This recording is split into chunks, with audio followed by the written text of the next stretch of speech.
अस्सलाम वालेकुम और welcome back to on shots. एक सवाल ऐसा है जो कि आप में से अक्सर लोगों ने बार बार पूछा है। सवाल बिल्कुल आसान और सादा सा है और सवाल ये है कि जब जहाज़ के कप्तान साहब को ये मालूम था कि स्विस कैनाल के अंदर सैंड स्टॉर्म आया हुआ है, रेत का तूफान आया हुआ है, विजिबिलिटी होगी नहीं, जहाज़ का फॉरवर्ड मास्ट नज़र नहीं आएगा, गस्टिंग विंड चल सकती हैं, जहाज़ को नुकसान पहुंच सकता है, तो वो जहाज़ को स्विस कैनाल के अंदर लेकर क्यों गए? वो इनकार भी तो कर सकते थे। जहाज़ के कैप्टन को ये फुल राइट होता है कि जहाँ पर उसको ये लगे कि उसका जहाज़ या तो सेफ़ नहीं रहेगा या जिस जगह पर वो जा रहे हैं वो जगह सेफ़ नहीं रहेगी, तो उनके पास ये मुकम्मल इख्तियार है कि वो वहाँ पर जाने से इनकार कर दें। यार मैं आपको ना एक बड़ी मज़ेदार, बड़ी सादा सी और बड़ी आसान सी एक छोटी सी कहानी सुनाता हूँ।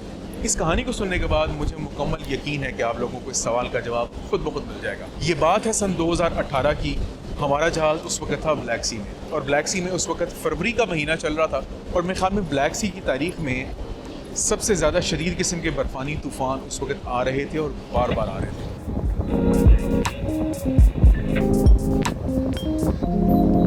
उस वक्त कुछ जहाज़ों का बड़े बुरे तरीके से एक्सीडेंट भी हुआ, और इसी वेदर की ख़राबी की वजह से कुछ जहाज़ जाके यूक्रेन में शोल्स के ऊपर चढ़े भी और 2 हिस्सों में तकसीम हो गए and they were badly damaged. हमारे जहाज़ ने जाना था तमान में। तमान रशिया के एक पोर्ट है जो कि यूक्रेन के बिल्कुल करीब है। शाम को पोर्ट कंट्रोल से कॉल आई कि आप प्लीज़ अंदर आ जाएं, आप लोगों की लोडिंग तैयार है। मैंने उस वक्त वेदर के ऊपर गौर किया और weather was not so good, specially एक चीज़, and that is called hazy smog.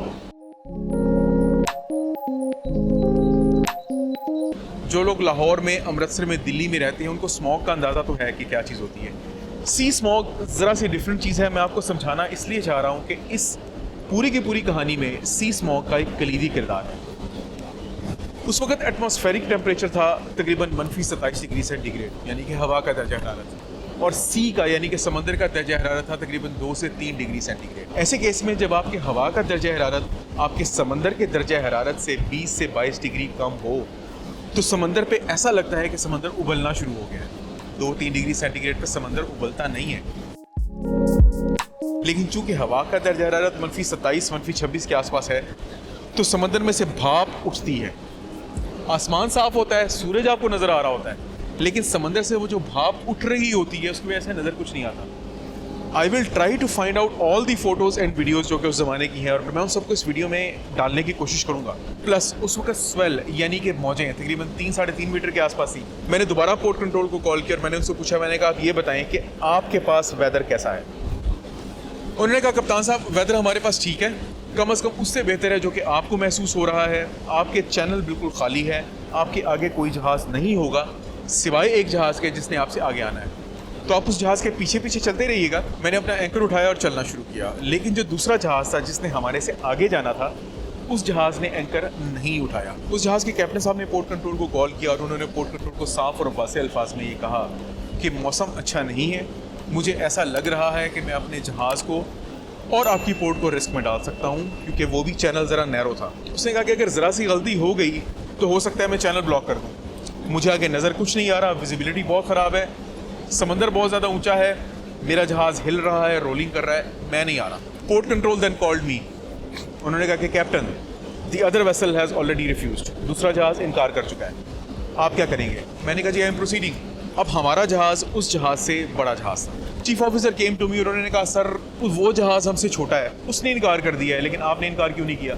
और मैंने कहा यार मैंने खुद कई दफ़ा मैनूवरिंग की हुई है बड़ी जगहों पे, तो I don't feel that much shaky. तो मैंने कहा let us approach to the channel first, channel के माउथ पर पहुंचते हैं, और मैंने कहा चैनल के माउथ के ऊपर पहुंच के मैं ये डिसीजन लूँगा कि मुझे आगे प्रोसीड करना है या नहीं करना। और मैंने कहा अगर ना करना हुआ तो हम वापस आएंगे और अपना एंकर ड्रॉप कर देंगे। फेयरवे बॉय वो बॉय होता है जहाँ से आगे आपका चैनल स्टार्ट हो रहा होता है। जब हम फेयरवे बॉय के पास पहुंचे और हम चैनल में एंटर होने लगे तो I entered in the channel and I could see कि यार ठीक है, चीज़ें आहिस्ता आहिस्ता इंप्रूव होती जा रही हैं। तकरीबन थोड़ी देर बाद मुझे उन जहाज़ के कप्तान साहब ने VHF के ऊपर कॉल किया, तो उन्होंने कहा कि आप ये बताएं कि आपके पास अभी वेदर कैसा है। मैंने कहा देखो यार डेप्थ कम होती जा रही है, तो इट लुक्स लाइक कि सी इज़ ऑल्सो सेटलिंग डाउन। मैंने कहा visibility has improved a little bit, अब मुझे जहाज़ का फॉरवर्ड मास्ट नज़र आ रहा है, लेकिन जो चैनल के बॉयज़ हैं मैंने कहा वो अभी तक खास क्लियर नहीं है। मैंने कहा मेरे ख्याल में इट लुक्स ओके। और मैंने कहा दूसरी बात ये कि मैंने कहा पोर्ट कंट्रोल ने ये एश्योरेंस दी है कि उनके पास वेदर ज़्यादा अच्छा है, वहाँ पे विजिबिलिटी भी अच्छी है, सी भी अच्छा है। तो मैंने कहा I have no reason to doubt, so I think my risk is fine, I am proceeding. और फाइनली हम पोर्ट के पास पहुंचे और हमने जाके अपना एंकर ड्रॉप कर दिया। और देन आई सॉ कि जो दूसरा शिप है उसने भी एंकर उठाया और अप्रोच करना शुरू कर दिया। अब मैंने उस जहाज़ के कैप्टन साहब को कॉल किया। मैंने कहा सर मुझे आपसे एक दो बातें पूछनी है, अगर आप बताना पसंद करें तो।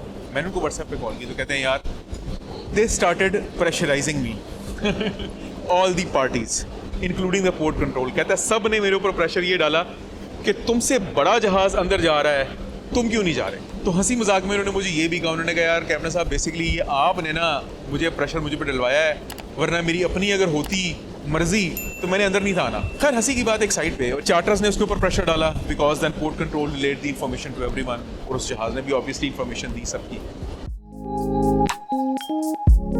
तो सब ने उसके ऊपर उंगली एक ही उठाई, दूसरा जहाज़ जा रहा है तुम क्यों नहीं जा रहे। हालांकि वो कंफर्टेबल नहीं थे नैरो चैनल में खुद अपने जहाज़ को लेके जाने के लिए। लेकिन असल बात ये है अपने जहाज़ का इंचार्ज मैं हूँ, मुझे लगा कि रिस्क ठीक था, मैंने चलना शुरू कर दिया। उस जहाज़ के कैप्टन साहब वो हैं, उनको लगा कि रिस्क ठीक नहीं है, उन्होंने इनकार किया, उनको सब ने प्रेशर डालना शुरू कर दिया। आपका क्या ख्याल है कि स्विस कैनाल के केस में ऐसा नहीं हुआ होगा। मैंने आपको अपनी पिछली वीडियो में बताया कि उनसे आगे 13 जहाज़ और थे जो कि उनसे आगे जा रहे थे। हो सकता है उनको इसी सिचुएशन का सामना करना पड़ा कि तुमसे आगे जो जहाज़ थे वो जा रहे हैं, तुम्हारे साइज़ के ऑलमोस्ट जितने जहाज़ जो है वो अंदर जा रहे हैं, तुम क्यों नहीं जा रहे। लेकिन चीज़ें बहुत बदल गई हैं, मर्चेंट नेवी अब बहुत बदल गई है। अब एग्जैक्टली चीज़ें वैसी नहीं जैसी काफ़ी सारे साल पहले हुआ करती थी। किसी भी इंसान को इल्ज़ाम देना सबसे आसान काम है, लेकिन हकीकतन एक हकीकत सबको ढूंढ कर बताना मुश्किल काम है। अगर चाहूँ तो मैं भी बाकी यूट्यूबर्स की तरह शुरू हो सकता हूँ, मैं भी अपनी व्यूज़ गेन करने के लिए आपको उल्टी सीधी खबरें सुना सकता हूँ। मैं भी कह सकता हूँ कि जी फ़लाँ मुल्क की ये साजिश थी, फ़लाँ मुल्क ने और फ़लाँ मुल्क ने मिल के की और ये किया और वो किया, लेकिन वो सब दुरुस्त बातें नहीं होंगी। They won't be true. मैं अपने व्यूज़ गेन करने के लिए वो चीज़ें आपको नहीं बता सकता, लेकिन मैं आपको ये हकीकत से भरपूर चीज़ें बता सकता हूँ कि जिनको सुनकर और जिनको जानकर शायद आपको फ़ायदा हो, शायद आपको ये इंसिडेंट समझने में मदद मिले। Your approach towards anything should be careful. किसी को खाम खा इल्ज़ाम मत दें, किसी के ऊपर खाम खा उंगली मत उठाएं, ये बात सही नहीं है। अगर आपको आज की वीडियो अच्छी लगी हो, पसंद आई हो, इस वीडियो ने आपको कुछ भी समझने में, जानने में, किसी भी किस्म का इल्म गेन करने में मदद की हो तो लाइक करना मत भूलिएगा, शेयर करना मत भूलिएगा और सब्सक्राइब करना मत भूलिएगा। अपना ढेर सारा ख्याल रखिएगा, दुआओं में याद रखिएगा। With tons of love to my Orange Shorts family and to be Orange Shorts family. This is me Zahid Nisar, आप लोग देख रहे हैं ऑरेंज शॉर्ट्स। अगली वीडियो तक अल्लाह हाफ़िज़।